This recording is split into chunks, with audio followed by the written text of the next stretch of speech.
Hi there, this is Bob again, coming to you from my office. Sometimes that makes it feel a little better. Anyway, putting together this week's video and just thought I'd give it a little intro.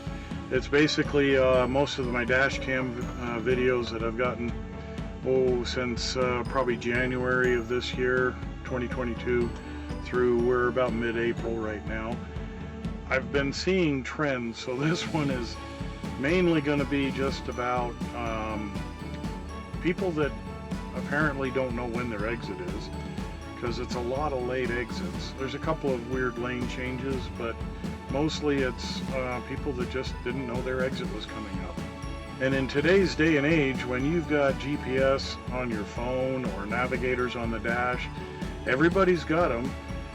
And they give you like a 2-mile warning when your exit's coming up. So how this can happen, I'm not really sure.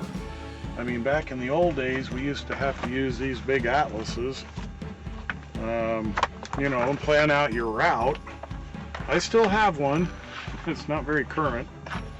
2015 is when I got this one, and I just don't use it that much anymore because of GPS. But it's it just made for a funny coincidence that I've gotten so many videos of people that just don't know their exits coming up. Yeah, sit back and enjoy.